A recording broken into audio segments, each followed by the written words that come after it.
Welcome back to First Presbyterian Church of Birmingham's educational forum about dismantling structural racism. I'm Leslie Helwig, and I'm a member of the Matthew 25 work group. I feel very fortunate to have served on this project for the past year and a half now. And I know I speak for the entire group when I say we're very excited to finally be at this stage where we're actually hearing our speakers. It's gratifying to see a few of us here in the sanctuary, but we know that there are 150 people registered to participate online. So welcome to you all.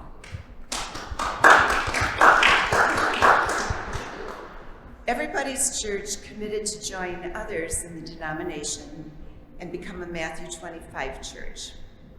By that, I mean we're taking very seriously Jesus' charge to serve all people with compassion and justice. To do our part in creating a more equitable society, we are working with our presbytery in a unified effort to dismantle structural racism. We decided to develop a comprehensive educational program, and then we titled it Listen, Learn, and Lean In.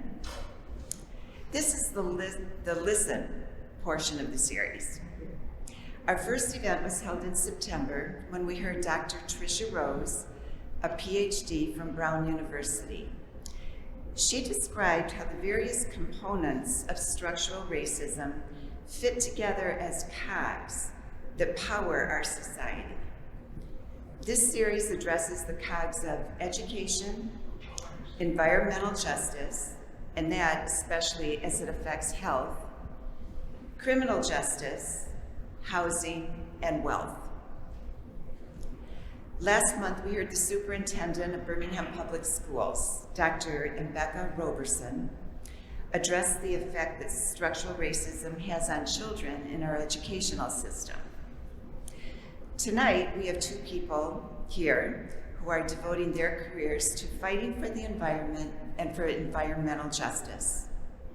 Our society as a whole is just beginning to recognize how the adverse effects of climate change fall disproportionately on Black, Indigenous, and people of color. We look forward to a discussion tonight with Andrew Sarpolis from the Sierra Club and Elaine Elliott from the Michigan chapter of the Sierra Club. We're sorry that at the last minute, Marnisa Jackson from the NAACP North Oakland County branch was not able to come. But Andrew and Elaine, go right ahead. Perfect, thank you. All right, so I will get started. Hi again, my name is Elaine Elliott, and I am the Green Stormwater Infrastructure Community Organizer with Sierra Club Michigan chapter. And I am going to get us started today talking about the issue or the challenge of environmental justice, redlining, and some of the implications for how that affects our relationship with water, and specifically the kind of responsibility that we have to care for water as a Great Lakes state. So first, I want to start with a question of what is environmental justice? And I'm going to do a little bit of engagement for the folks that are here with me in the sanctuary. So does anybody have an idea of what, or an interpretation of what they think environmental justice is?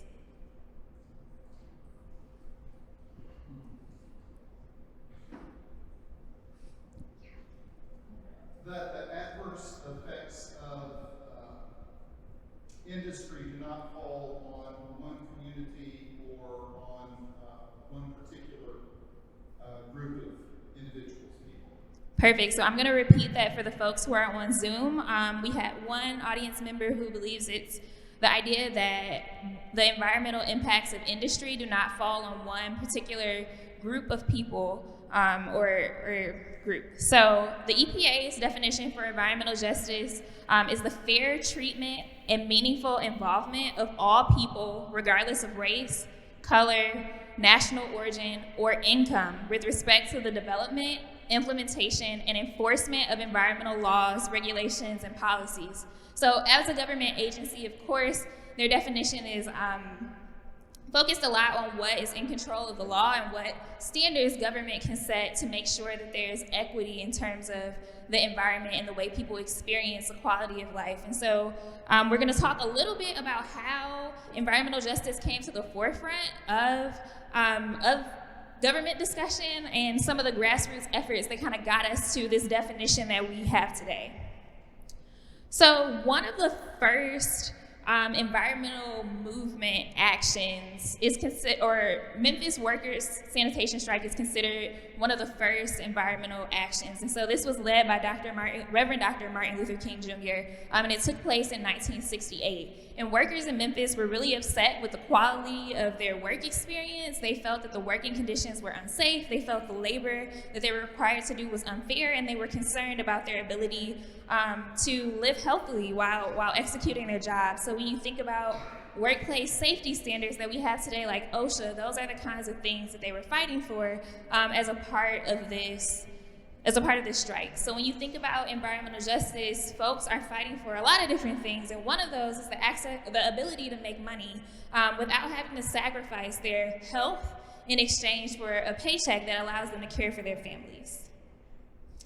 And it was actually a house of worship that was one of the first groups to ever do a study on an environmental justice type issue. So the United Church of Christ Commission completed a racial justice study in 1987. The name of the study is The Toxic Waste in the United States. It was the very first study to explore the intersection between race, environmental exposure in terms of hazardous waste, and class. So looking at the intersection between race, income, and exposure to environmental hazards.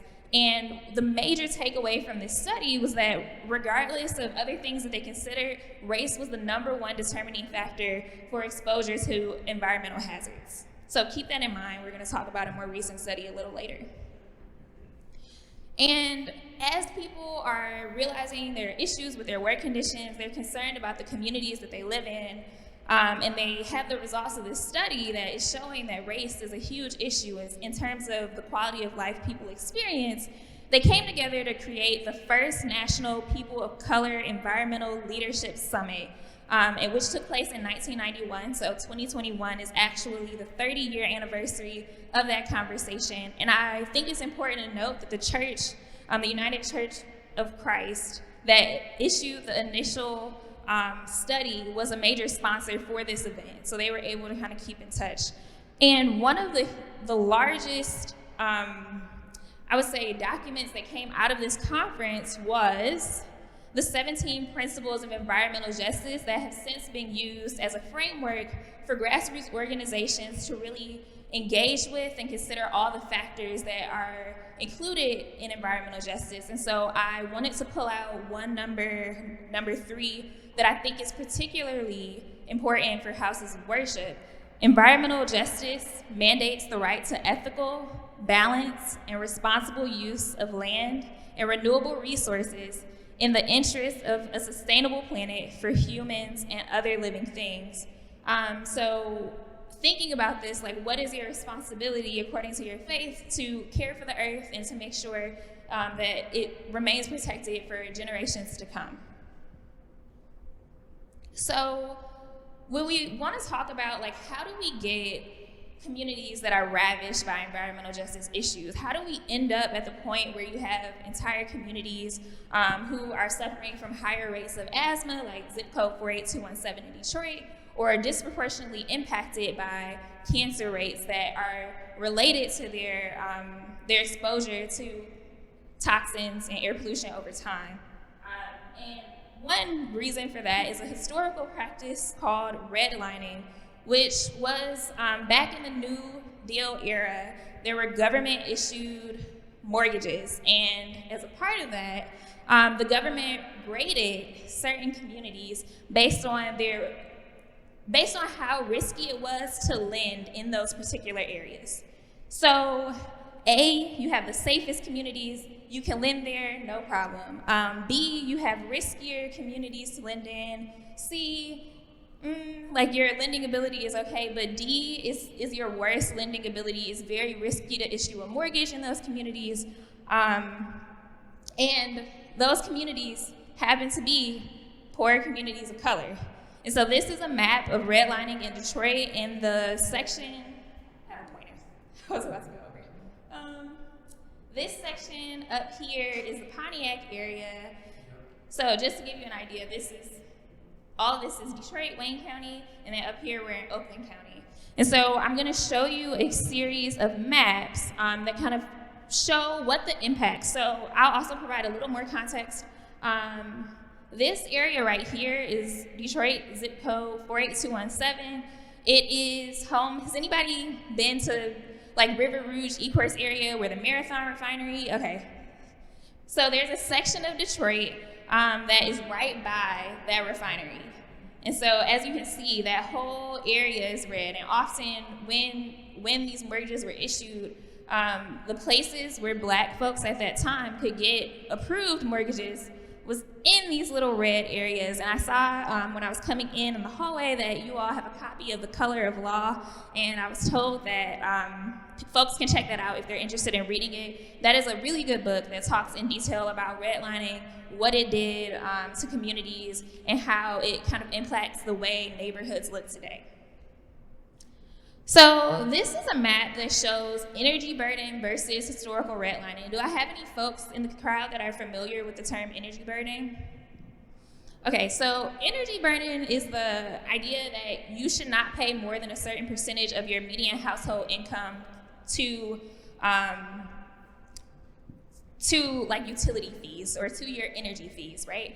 So at worst, you're paying about 10%. That means 10% of your household income is going to your utility fees, when it really should be closer. The number is 5%, Andrew? Yeah, it should be about roughly 5%. Ideally, it should be no more than 5% or 4.5% that folks are paying. So as you can see, these red areas and even these orange areas up in Oakland County correspond to some of those red communities that we saw on the initial redlining map. So I'm just gonna flip back and forth quickly, right? We have red in a lot of places. And then similarly, we have a lot of red here in very similar areas. So you can kind of see how redlining, so you have communities that are probably lower income, communities of color, and they're paying a much more significant amount of their median monthly or median annual income to their energy bills. And similarly, if we look down here again, right, this is Detroit zip code 48217. We can see that it has a much darker purple area, and this map is showing your asthma rate. So again, you can see those patches where we had a lot of really dark red, where we also have a lot of really dark purple. So those folks in those communities are experiencing higher rates of asthma. And if we want to look locally at Oakland County, this is a zoom in of the map that we looked at earlier. So again, you can see that right around Pontiac, there's a significant amount of energy burden in those communities. They're paying more than your roughly 4.5% or 5% of their median income towards energy costs. And when you look at race, the map is very similar. So this is for folks who identify as Black or African American. You can see that those communities that we saw in the energy burden map are communities of color. And so this is a segment or graph from a New York Times article that came out in September 2021 that wanted to look at how folks were experiencing pollution disparities across different kinds of pollution. And they found that Black folks in construction, power plant, other resources, industrial, residential, cars and trucks, agriculture, in every category, they are experiencing a higher proportion of pollution compared to white folks, and in some cases compared to all people of color. And so even people of color in all but two categories are experiencing a disproportionate amount of exposure compared to white people. And the only exception to that is like our rural communities that work in coal mining plants, so that's probably this power plant number. But the thing that I think is really important to note about this graphic is that they control for income level and education. So even when you are Black and highly educated and you make similar money to your white counterparts that they're comparing you to, you are still more likely to be exposed to different kind of pollutants. And so this is another one of the EJ principles that kind of classifies like how we would correct some of what I just talked about. So environmental justice demands the cessation of the production of all toxins, hazardous waste, and radioactive materials, and that all past and current producers be held strictly accountable for the people for detoxification and contamination at the point of production. So polluters need to be held accountable for what they are doing to these communities, and environmental justice demands the right to folks who live in those communities to experience some kind of adjustment or correction to the pollution that they've been exposed to. The next thing I'm going to talk about is the intersection between environmental justice, water, and green stormwater infrastructure. So we live in the Great Lakes state. We are so fortunate to be surrounded by about 20% of the world's fresh water, which is awesome. And with that comes great responsibility on the part of all of us. So I just wanted to briefly show some of the watersheds in Southeast Michigan. We are in Birmingham right now, which means we're in the Clinton River watershed, and the Rouge River watershed is also a large part of the watersheds that touch Oakland County. And my work focuses mostly in Detroit, so I'm going to give Detroit as an example and kind of talk about why we should care about this and how it relates to folks who live out or who live in the suburban ring. So in Detroit, we have a significant amount of impervious land cover. Everybody familiar, impervious just means the water can't drain through. So when you think about grasses, those are considered pervious surfaces. Concrete, your sidewalks, those are all impervious surfaces. So the parking that we love so much, that is convenient and makes it easy to get to our destinations, actually causing a lot of challenges because, as we saw during the June rainstorms that affected most communities in Southeast Michigan, when we get large amounts of rain in a short period of time, these impervious surface or in the instance of June, they do create flooded areas that make it difficult for people to navigate. They flood people's basements and can cause a lot of damage. And when you think about the redlining maps that we saw and the income levels associated with those communities, you can only imagine how devastating it is and how financially difficult it is to recover from the rainstorms like those that we saw in June and even July of this year. And in Detroit specifically, we have a combined sewage overflow system. So that means when we get too much rain, partially treated, so all our water from our homes, our sewage water from our toilets, and even like water from when we're running the dishes, that all goes into one single pipe. We have what is called a combined sewage overflow system. And so we don't have a separate drain for like sewage water and storm water. We have just one pipe that is all filtered to eventually a water treatment plant. But in the event that we receive far too much rain, so think about those June and July storms where we were all flooded out, that water is only partially screened and then it flows into the Detroit River. So there are a number of overflow points along the Detroit River and along the Rouge River, and to keep in mind that that's the same place where we get our drinking water. So it's all filtered, but the idea here is that we want to keep as much pollutants as we can out of our combined sewage overflow system because it overall helps keep our water bodies a lot cleaner because, as we all know, the Detroit River feeds directly into the Great Lakes. So why do we care? So if you think about the algae blooms that hit news in like 2019 and 2020 in the Toledo area, it's really important for that reason. It's really important to protect wildlife. So if you think about the water that runs off your driveway, it runs directly into our storm system, and then it also runs right into our natural water bodies. So how does all this relate to EJ? So I touched on it a little bit earlier, right? When we have aging water infrastructure and we have combined sewage overflow systems that can't handle the amount of water that we're getting with today's rainstorms, Flooding is a huge issue, especially for communities that already have financial challenges. It makes it difficult to get to work. It makes it difficult to clean. If you have a flooded basement, there's a lot of cleaning associated with that. And it also highlights the need for an investment in our water infrastructure, not only in Detroit, but across the region. Most of the infrastructure in Detroit has not been upgraded because there have not been federal funds or state funds to kind of support that work, and we're seeing more of that come down now, which is really exciting. But it just reinforces the need for communities to be able to advocate for that kind of investment. And it also reinforces the need to protect our water quality for drinking and for recreational play. So when we think about times we go to state parks and our beaches are closed because of toxins in the water, we all can make sure we're doing our part to help protect that and protect our drinking water. And another component of this is water affordability. So the Sierra Club Michigan chapter is a part of People's Water Board, which is an organization working initially mostly in Detroit on water affordability issues. So similar to the energy burden challenges, Detroiters are paying upwards of 10% of their median annual family income on their water bills. And so they're working to try to create policies that help make water more affordable for folks. There are a number of houses of worship across the region that are a part of this.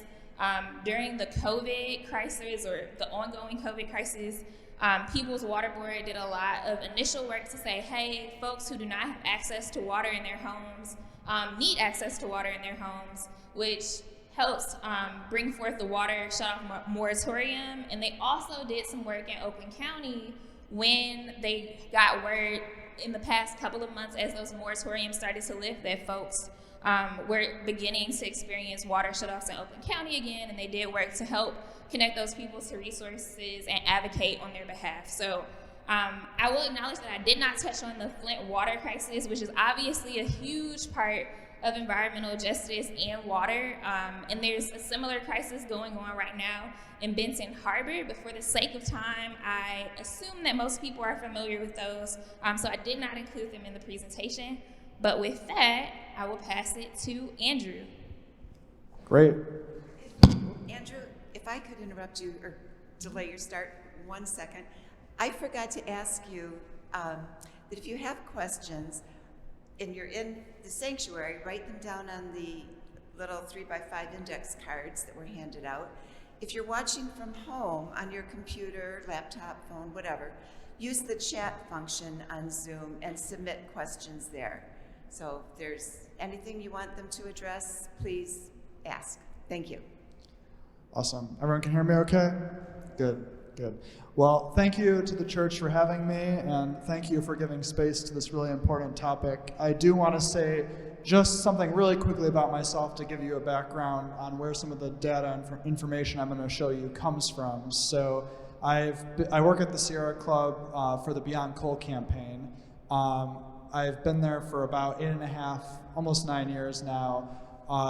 We've worked on a number of issues in Detroit and Oakland County in that time, including the sulfur dioxide non-attainment area. I don't know if any of you heard about that in the news a couple years ago, but in 2015, the city of Detroit and parts of Wayne County failed to meet federal standards for sulfur dioxide, so that's a big issue that I was involved in.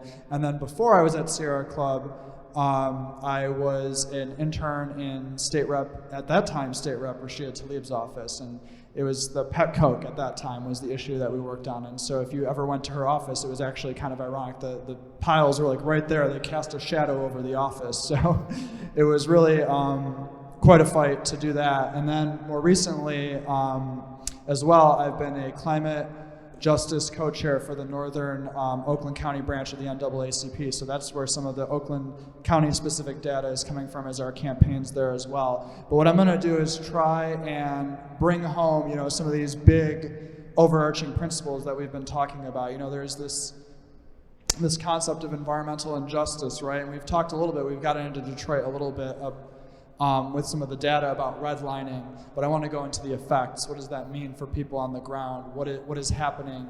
How is this negatively impacting people? And then finally, I want to get into some solutions. How do we fix this? What can we do as voters, as citizens, as members of our communities here in Oakland County and elsewhere?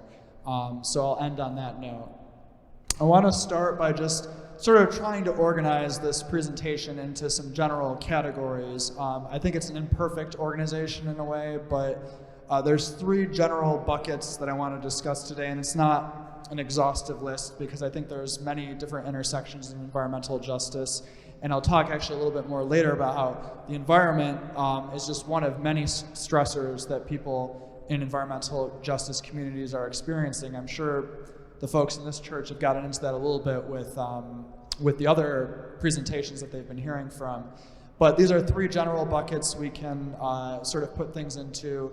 I'll talk about some of the health and developmental outcomes of the way we've chosen to organize our communities. We've already talked a lot about the energy poverty, water poverty, how our energy policies and the way we've sort of structured things have made both energy and water 2 really essential components for living, really inaccessible to people who live in these communities. So I'm not going to get too much more into that since we already saw those maps, but I'll also talk a little bit about wealth, livability, how some of these policies are affecting our communities. So let's start with health. Where you put, one of the main issues we experience when we look at environmental justice communities is not that certainly a polluting facility by itself is very bad. We want to minimize the damage from that. A lot of these companies are putting externalities out.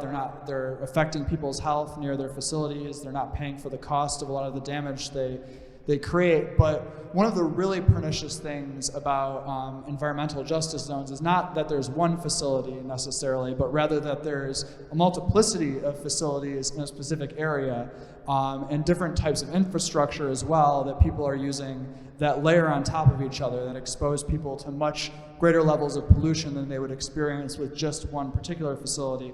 This is from a scientific journal. It talks a little bit about freeways. There are a lot of freeways near some of the areas I'm going to talk about in a second. And it talks about the nitrogen oxides exposures in those areas when you get really close to those roadways, and the detrimental educational attainment for students aged 15 to 16. Basically what's happening is the pollution, as scientists are examining this, they're isolating for other variables. The evidence suggests that it's having not only effects on people's health that are adults, but it's also having developmental effects on the children in that area, and thus reducing their ability to thrive and have and to get an education and to build wealth and to have a higher standard of living. So the pollution is actually not only hurting the current generations, it's also threatening to hurt the future generations that are coming along.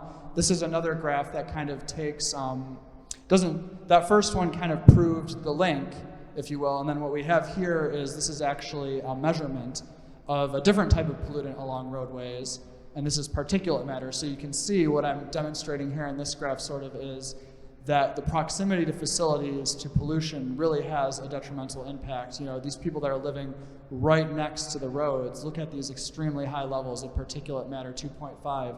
This is 2.5, it's a measurement of microns. It's these very small pieces of soot, and it can actually even get into the bloodstream. It causes cardiovascular issues. It's very, very toxic. You don't want to be breathing it in if you don't have to, and long-term exposure is associated with various illnesses, which we'll talk about in a second. So then, having that context and we just looked at roadways, but we could look at any of these facilities. I want to show you this map that we created during the sulfur dioxide situation that was going on in Detroit. So the sulfur dioxide, this is when the area was failing to meet federal standards. I think it's important to keep in mind that just because something meets federal standards doesn't mean it's safe or it's great or something. Most of these facilities, most of the time, they have permits and they follow their permits. But that doesn't mean that the air doesn't have adverse effects on the people around it. But in this particular case, even with the limits that were set, one of the monitors here detected a level above 75 parts per billion for sulfur dioxide. So it meant that this area, the 48217 zip code that Elaine was talking about earlier, was out of attainment for this. So what we did is we went in and actually created this graphic so that people could kind of visualize what was going on. It was the sulfur dioxide was out of attainment, but it wasn't just one facility, that was putting out sulfur dioxide. It was all these different facilities putting out nitrogen oxides, putting out particulate matters, putting out carbon monoxide, just all sorts of different pollutants. We're not even talking about the hazardous air pollutants, which is sort of a separate class. But there's hundreds and hundreds of pollutants being put out by these different facilities, and they're all concentrated in a very small area right next to one of the largest international border crossings between the US and Canada, where you've got all those trucks idling with diesel fuel. You've got railroads coming in here to unload and pick up different industrial materials at all these facilities. So you have a very, very polluted area. And it's really the layering effects of that create these environmental justice zones. There's so much exposure concentrated in such a small area. I want to return to the connection between health and education here really quick, because this is a map of, something that was being explored by a couple academics at the University of Michigan a couple years ago was how we site our schools, because kids spend a significant amount of time in the schools, and if they're next to facilities that are polluting all day, that could adversely affect their education. So what they did was went in and modeled exposures to pollution. The green is the least polluted areas, and the red you can see are the most polluted. And you can see they also went in and they did school performance. Where are the worst performers? Now, what I want to stress here is that there are many, many issues that affect a child's ability to reach a high level of attainment in school. There's unemployment as well. In these communities, there's lack of access to healthy food. There's problems with the criminal justice system. But environment is another factor layered on top of this, and it affects educational attainment. And so this map kind of demonstrates, how the urban stressors of social justice generally are connected to environmental justice, and how it's important that as we go forward in structuring our cities and developing policy, we need to think really critically about what we expose our children to in our communities in general. Actually, there was one fight we had with a company that Consumers Energy was a part of, but it was a different company. It was part of the branch of companies that they owned, and they owned a natural gas facility within a couple hundred feet of an elementary school, and we had to fight. They wanted to expand the capacity at that. So that's just a particular example of one of the many, many fights that residents have to go through on a very regular basis, especially in the 48217 area. This is some stats more specifically on what happened here is that actually when we were doing the sulfur dioxide thing, the coal plants emitted 85%. The DT energy-owned facilities emitted about 85% of all the sulfur dioxide that was part of that problem. So some folks from the Clean Air Task Force came in and looked at what are these power plants actually doing, on a macro level in the Wayne County area. And annually they figured out 70 deaths, 110 heart attacks, 1,400 asthma attacks. And when you talk about the children, once again, you talk about missing school, there's a lot of overlapping issues here, but you can see that that it generates some really negative consequences. The final thing I kind of want to touch on is overall livability, and there are many layers to this that I don't really have a ton of time to get into right now, but there is a study here I just want to show. When you have all this gray industry, when you have all this impermeable surface, as was being mentioned earlier, it has a really large impact on mental well-being as well. And so this study talks about and kind of proves a linkage between the proportion of green space in a neighborhood and its association with decreased anxiety and mood disorders. So a lot of wealthier communities have better access to recreation, have better access to trees and plants in a more well-preserved environment in their neighborhoods. And so that also has a really negative effect on environmental justice communities. So it's kind of these three overlapping sort of, oh, I'm sorry, I didn't talk about the third one yet. Let's go over the third one. So the other one is wealth. And I took this kind of out on a global scale because of Michigan and some of the northern latitudes is a little more complicated, although certainly there are impacts here locally. But I wanted, this picture to me is extremely striking. This is, I have a background in economics, and so I look at the GDP of a country is a measure of, how well the citizens are doing in a particular area. It's the size of the overall economy. And then the GDP per capita is how much wealth per citizen. And we can use, it's not a perfect measure, but we can use this as kind of a measure of what is a country like? Is it a prosperous country? Do the citizens have access to services? And what is their standard of living? What this graph shows is one of the most pernicious pollutants that we don't have a lot of regulation for is actually carbon dioxide. A lot of these industrial facilities, these coal plants, they emit carbon dioxide, and that goes into our atmosphere. And for every ton they emit, it costs us about $50. That's $50 that's not being paid right now that the future generations are going to have to pay in costs associated with those emissions. But you can see in 2100, making some projections about where our world is going to be, if climate change continues like it is right now, who is affected the most by that state of affairs? It's actually not the rich countries. It's actually these countries in what's called the global south. Africa, South America, parts of Southeast Asia. They will experience much, much lower standards of living, huge migration crises, and much more. And so, environmental justice isn't just a local phenomenon, it's a global phenomenon. And I just wanted to highlight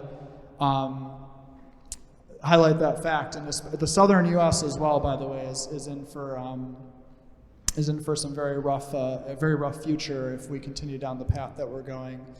Finally, I just wanted to highlight one thing that could be fixed through policy, and we're going to kind of switch over to solutions because we've talked a lot about the problems. But one thing that is unfortunately not really policy right now, that could be policy, there's a lot of opportunities, is that renewable energy and energy efficiency technologies have the ability to reduce both climate emissions and build wealth in communities. We talk, especially environmental justice communities, we talk about the energy burden, right?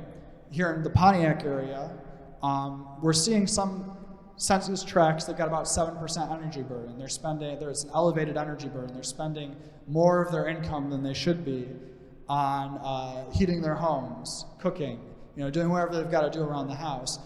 But it's actually an opportunity if we can put in place the right solutions, because right now we actually need to reduce our energy usage quite a significant amount.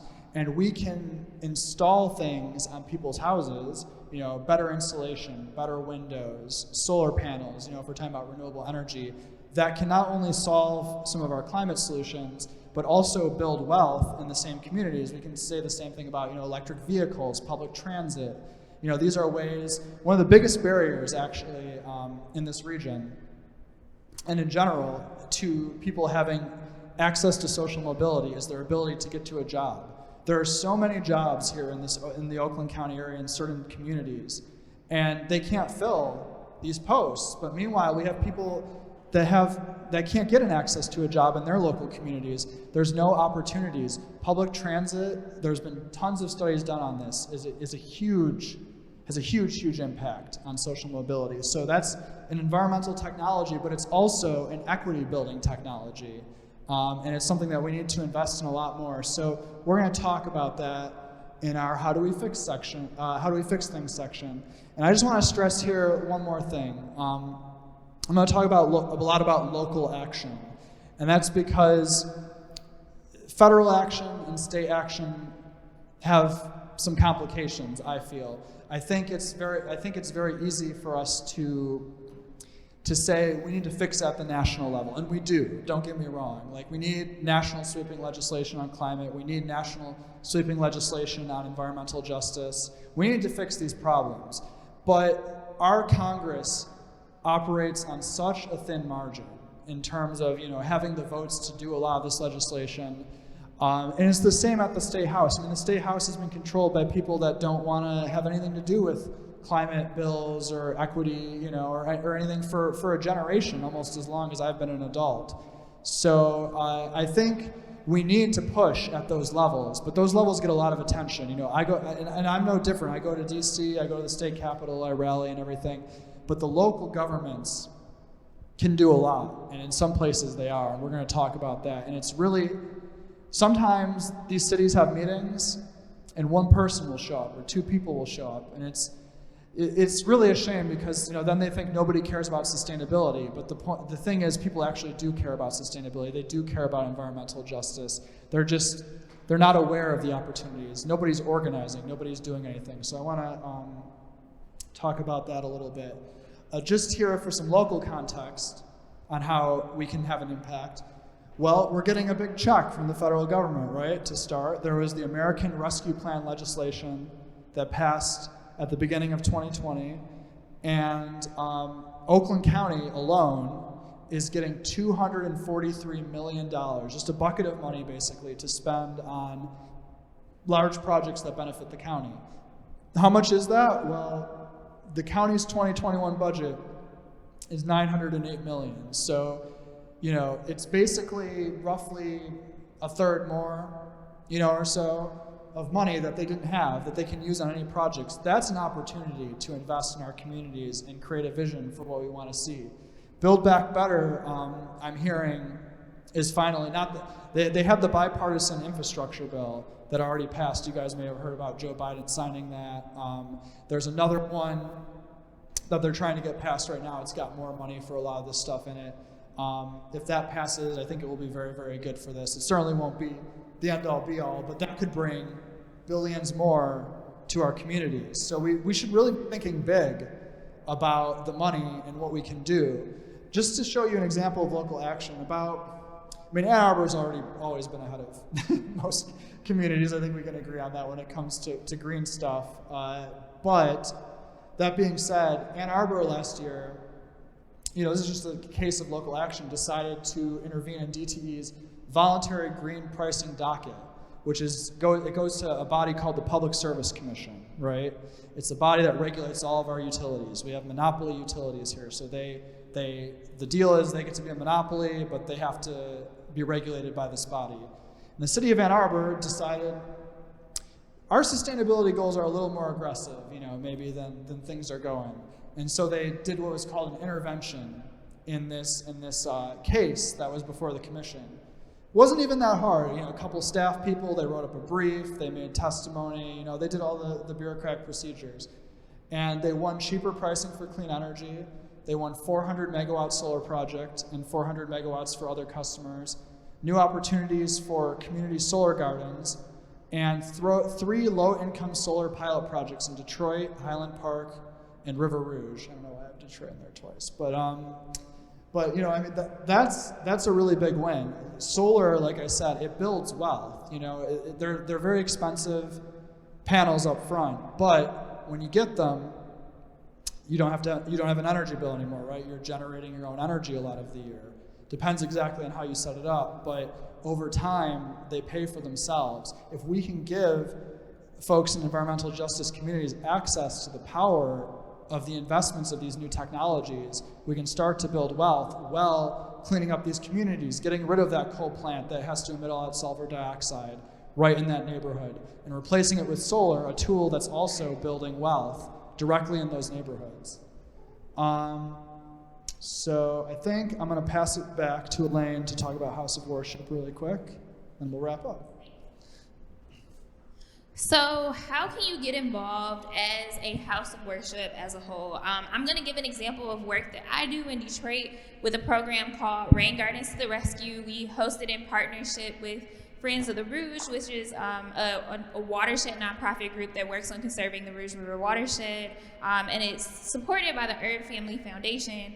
And we work with residents and houses of worship in Detroit to actually install rain gardens. So before we started, this program started informally in 2011 and then formally in 2015. And at the time, we were concerned about residents who were getting basement backups and interested in creating more green space. So Andrew talked about the impact that green space can have on folks' mental health and their ability to thrive. And we were thinking, like, how do we create more opportunities for folks to get outside, to engage with the outdoors? How do we beautify neighborhoods? And so in our program, all rain gardens have to be installed in folks' front yard. And for folks who don't know, a rain garden is a garden planted with plants. And the idea is that you, in our program at least, you disconnect your downspout from your house. We feed it with corrugated pipe to a garden that we then plant with native plants. So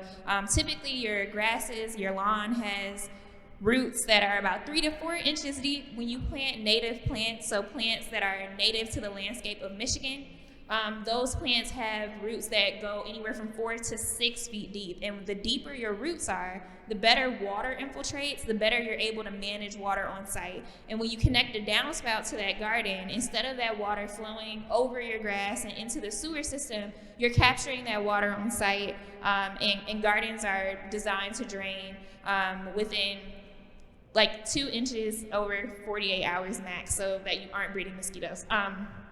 So what we do is we work with houses of worship to create these gardens with the idea that they're able to engage their congregations around the idea of care and the idea of responsibility to the environment, to protecting our earth. And at the same time, we are restoring habitat. Folks are seeing more pollinators. We had one woman who said she had not seen a grasshopper in her yard since she was a little girl, and after her rain garden, she was seeing monarch butterflies. She was seeing rain gardens. She was seeing grasshoppers. She was seeing monarch butterflies, and she was starting to see honeybees, which is awesome. And this is an example of a garden we planted this year. We plant with transplants, but they start off really small. But this is a woman who had purchased, her name is Tiffany. She purchased vacant lots next to her home, and with the help of volunteers, so we plant all with volunteers. These are all her family members and friends and some of the other program participants who came out to help her install this garden. And this is what it typically looks like right after we plant. But this is what it can look like after about 3 years. When the plant starts to fill in, you get these really beautiful landscapes. And this is an example of St. Suzanne's Cody Rouge Community Resource Center. It's both a church and a community center. They started with this garden here a few years ago, and they've since expanded to 5 gardens. So we installed a 5th garden this year. But similarly, folks in the neighborhood who are walking through the community, they're enjoying these gardens. They're learning about their impact, and at the same time, the church itself is managing a significant amount of stormwater. And I give these 2 examples because these are projects that can easily be replicated. We're not, both of these gardens were dug out by hand, so we're just with volunteers and shovels and the ability and funds to purchase transplants, we're installing these gardens that are making a huge difference in the way that youth engage with the space. They have a number of youth programs, and kids who have never gardened before are getting to help care for these gardens. And they're also asking questions about what they are and what they do, and learning about the insects that thrive there. And similarly, I wanted to give a resource. We also work with National Wildlife Federation on their Sacred Grounds program. And the whole idea is that they work with houses of worship to install pollinator habitat to help further the reach of native plants and their work that they do to help restore habitat in our community. So if you all are interested, or you know a house of worship that may be interested in having an educational garden on their site, I highly recommend looking up the National Wildlife Federation Sacred Grounds program and learning about some ways we can get involved there. And just to highlight an example of a project, this is a massive garden. This one was not dug out by hand. We had an excavator at Jesu Catholic Church and School. And again, we had volunteers helping to plant and learn about this experience. And then towards the end of the install, you have all these beautiful native plants that this was planted in 2020. So over the next 2 years, these will really start to fill in, and you'll have a thriving garden similar to what we saw at St. Suzanne's. With that, I'll pass it back to Andrew. Okay. So I'm going to kind of close this out by talking a little bit about political actions and sort of what we can do on that angle. I think we have a really large policy challenge is ultimately what we're facing. We have centuries of discrimination in housing. We have centuries of discrimination in permitting. These are government policies, and it's not going to be individual actions alone that are going to solve these problems. We shut down, I'll use climate change as an example really quick. We shut down the entire world, right, in 2020. We stopped commuting, we stayed at home, we didn't use all the energy in those offices and stuff. And the global emissions, they went down maybe 7%, something around that range. So, it's going to take systemic change. We have to change the technologies. We have to change the systems, when we talk about the environment. And the same goes for, the history we have here. It's not going to correct itself if we just keep perpetuating the same types of policies over and over. It's encoded into the way we permit. The permits are inaccessible to a lot of people because they're so densely worded. The public hearings are so, so inconvenient to get to a lot of times, and people don't even understand what is being said. It creates significant barriers for communities to have representation, which is something we've it was MDEQ at the time. We fought MDEQ on it, and now, even with Eagle, the problems persist. So we need strong visions. We need robust policy change if we're ultimately going to solve a lot of these problems that are facing us. And I want to talk about what's going on here locally. You can get involved if you want. I would personally love that. But if you want to take it to your community and do something similar, it's to provide an inspiration. To get you the context, we had a new county executive take office a couple of years ago. I can't remember exactly when, but Al Brooks passed away. A new county executive was appointed, and then he was reelected about a year and a half ago, I think it was now. And when he was running for election, I actually met him here in Birmingham at Dick O'Dowd's. And, we talked to a lot of the candidates, and it became very clear to me that the environment and environmental equity was not something that was being discussed, as a major policy priority. Not to say they were against it, don't get me wrong, but that it wasn't necessarily something that we were going to see in the first 2 years or whatever, maybe down the road, when things get established. But we don't have time to wait. We know we got a lot of pressing problems, and we know we shouldn't have to wait any longer for the change we need. So we started a campaign called the Oakland County Climate Campaign to specifically push a climate justice vision for the future forward. We have a bunch of groups, we have a bunch of volunteers. The NAACP was a big partner, Clean Water Action, the Transit Riders United, looking at public transportation, from an equity perspective. Sunrise Movement, we have a bunch of really, really talented high schoolers here in the local high schools around this area. They got involved in this organization and started, and they became a partner, and many, many more. And we met with the county executive, that's what you can see here, and we said, this is what we believe. We need to act here, we need to act now, and our climate action must also address injustice. We need to protect frontline and poor communities from extreme heat, flooding, and other climate effects by upgrading our water infrastructure, which we talked about a little earlier, and all of our other infrastructure. And we need to help the communities that are dependent on fossil fuels, because transition is a real issue, to transition and boost their economies with renewable energy jobs and businesses. And so we created this platform, and it said, the goal for the county is reduce and eliminate greenhouse gases, improve public transit, create a climate resilience plan addressing stormwater, like we were talking about with the gardens, absorbing all that water rather than sending it to a processing plant, using all that energy, and possibly in the events, climate is increasing our rainfall here. Our most intense storm events, according to the EPA, have increased by 35%. Our system wasn't designed to handle that. We need infrastructure. We need a resilience plan that's going to take care of all that new rainwater that's coming into our communities, or else places, especially Detroit, which is at the end of the system, are going to be really, really flooded, and we're not going to be able to live here anymore because our houses, our basements are always going to be full of water, and all our infrastructure is going to be unusable. I'm sure folks remember, I think it was this year that all our freeways were shut down, right? Nobody could get to the airport, nobody could do anything because of the flooding, and it keeps happening more and more. We have 100-year storm events happening every couple of years. The other thing is we need to work with unions and job training programs. These communities need to be able to benefit from the solutions. We're not going to get the equity we want if we bring in some solar company from some community really far away and they build everything and then they leave and there's nothing. We can create those jobs right here. We have the tools. Let's take the communities like River Rouge where the coal plant is retiring. Let's take those communities and let's put money into retraining. Let's put money into Pontiac when we're retrofitting houses, to invest in our local economy. We can do that if we're willing to invest in it and create green businesses right in these communities that are most impacted. They have the least access to economic opportunity. And then the same thing, environmental justice. We need clean water. We need affordable public transit, distributed low-income renewable energy. We don't have any of those things right now. So there's a lot of policy work we can do there. So we developed the platform. We met with Dave Coulter and a bunch of the county commissioners. And I'm really excited to say that we now have not a county sustainability office, which is what we had hoped for. We'll keep pushing.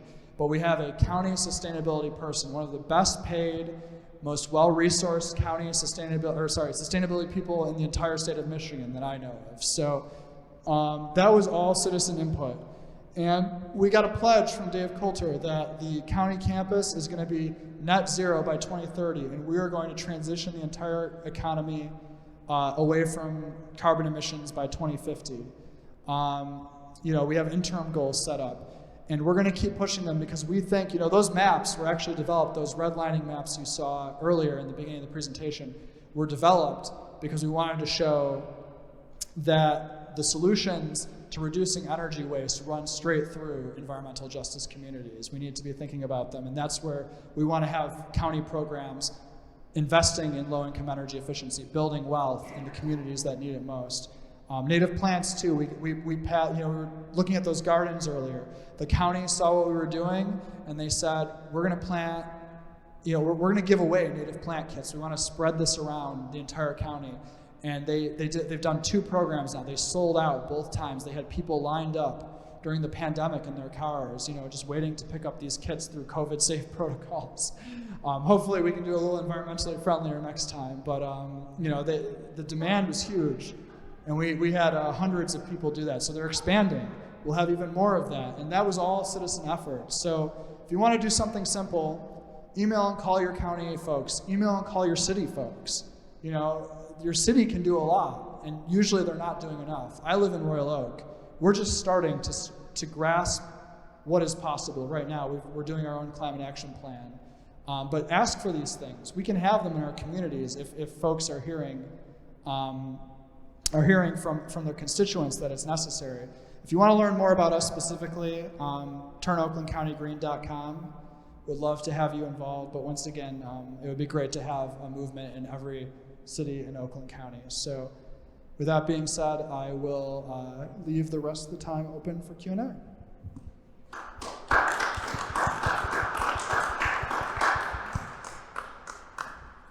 Thank you, Elaine and Andrew. We have a few questions. Given that so much of our pollution is caused by large corporations or broad public policies, how much do individual efforts at recycling, for example, how much difference do those individual efforts make? Yeah, they do make a difference, don't get me wrong. It is important to eliminate our waste streams, to eliminate, single use. Every bit helps. There's a lot of emissions involved with the transport of all of that and waste, especially, we talk about like food waste and composting as well as recycling, So I was just reading, there's a group called Make Food Not Waste, which works in Detroit, the enormous amount of food and materials that we're just producing and then throwing away without even using it in any way. So I think recycling is important. I think it's part of a broader waste management strategy. The best thing we can do is not have to use the emissions and resources to produce something in the first place. So if there's a way we can do that, it's very helpful. But certainly, if you're recycling, keep doing it. It keeps it out of landfills and helps us create a feedback loop, so we're not just constantly throwing more and more in the ground. Thank you. Where are the best places to stay in the loop of local meetings and legislation, like newsletters, websites? How can we stay best informed? Okay. It depends on exactly what you want to do, but we do. So Elaine is with the Michigan chapter, and they follow the state level. And there's a chapter newsletter. If you sign up to be a member, you can sign up on our email list by going to the website. You can stay in touch with all the things that are going on in the email updates at the state legislature, going on with the different campaigns. If you're interested in the federal, I would invite anyone to come talk with me.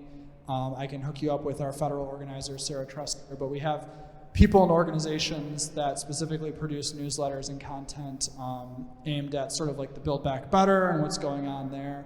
If you want to get involved locally, like I said, the website turnoaklandcountygreen.com here in Oakland County, I think, is probably your best resource to get started with that. So I would also add the Sierra Club Michigan chapter has both a Facebook and a Instagram and a Twitter that are all pretty active. So if you're just wanting to get an idea of like what's going on, that's always a great place to start. What are the effects of noise, the noise in cities, on development and well-being?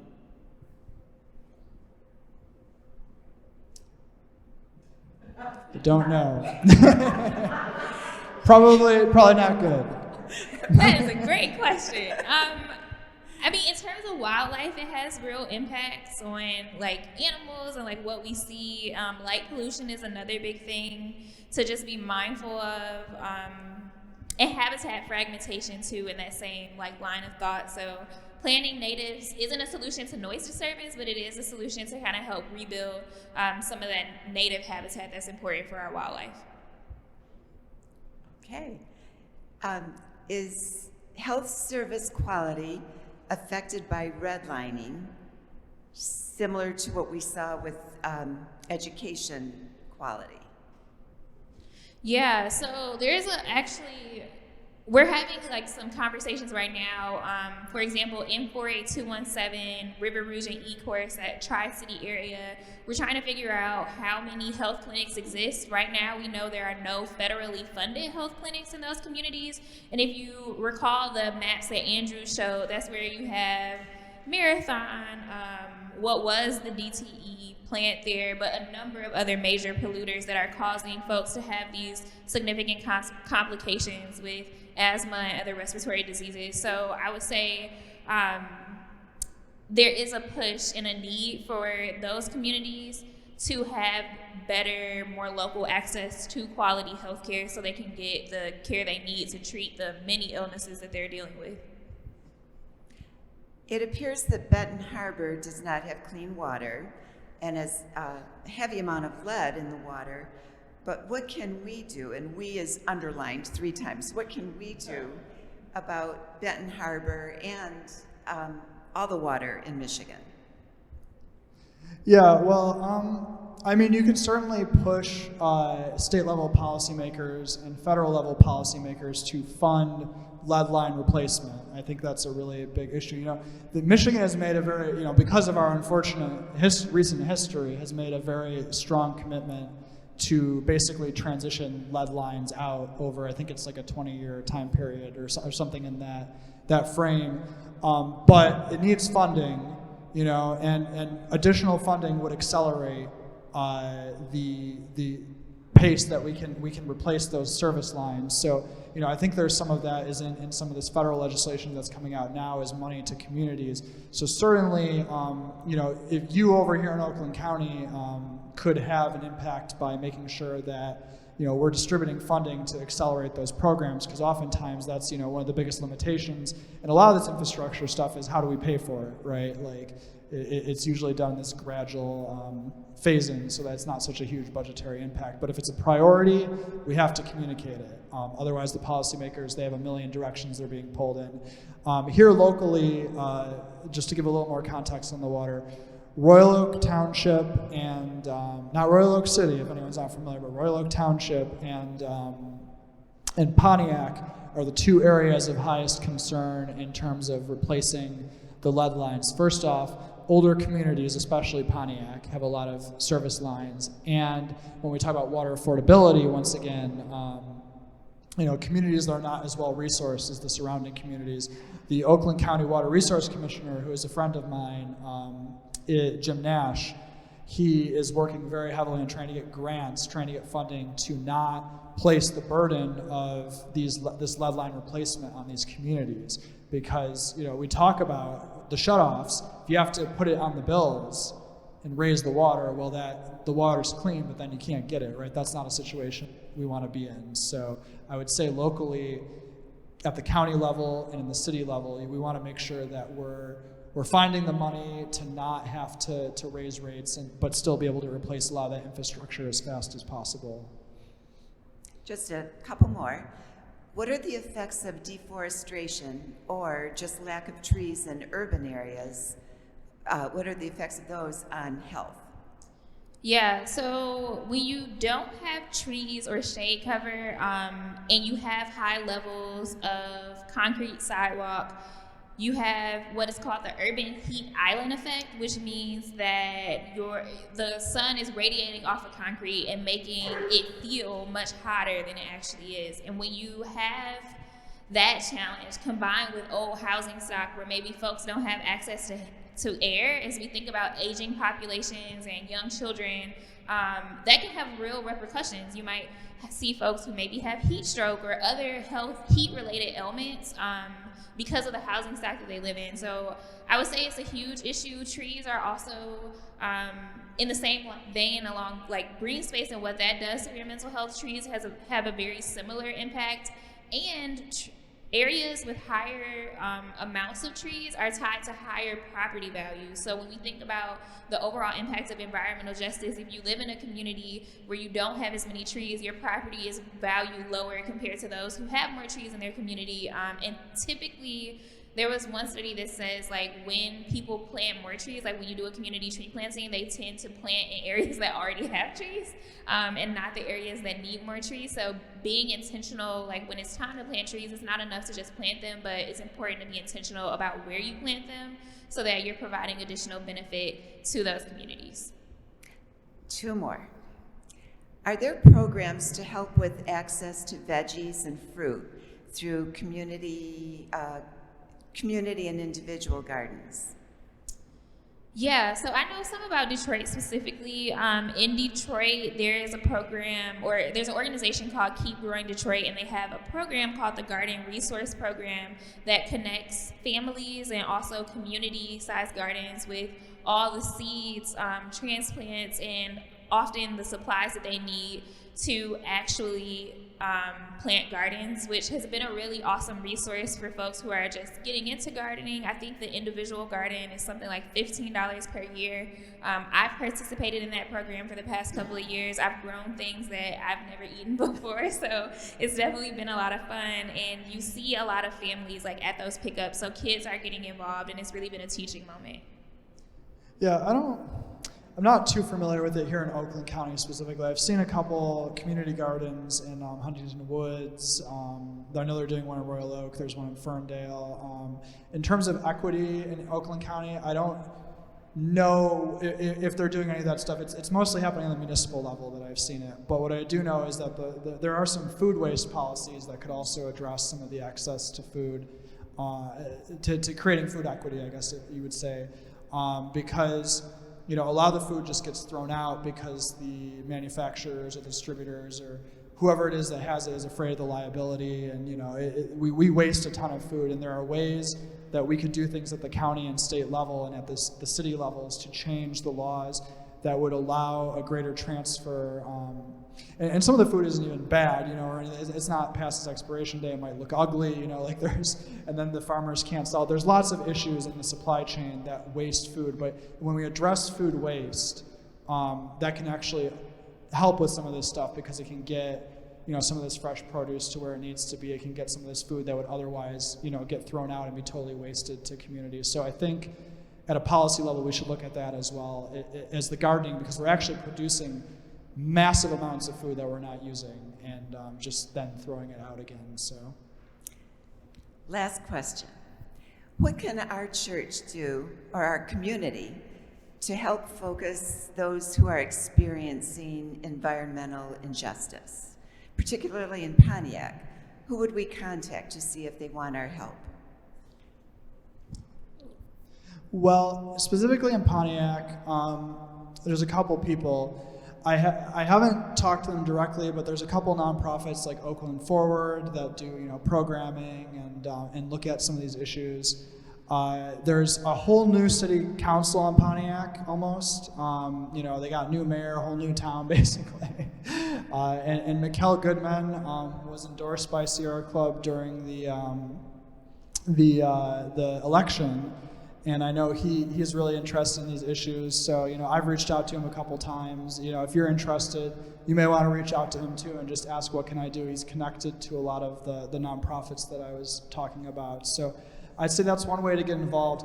Another way I would say to get involved that's kind of lacking is, a lot of the representatives out here in Birmingham area and Royal Oak area, there's a divide legislatively because, we have the Detroit caucus and the Detroit legislators, they often talk about these issues. But then you have the folks out here, they go, it's really not my community. I'm not hearing it from my constituents. Why should I care about some coal plant in Detroit?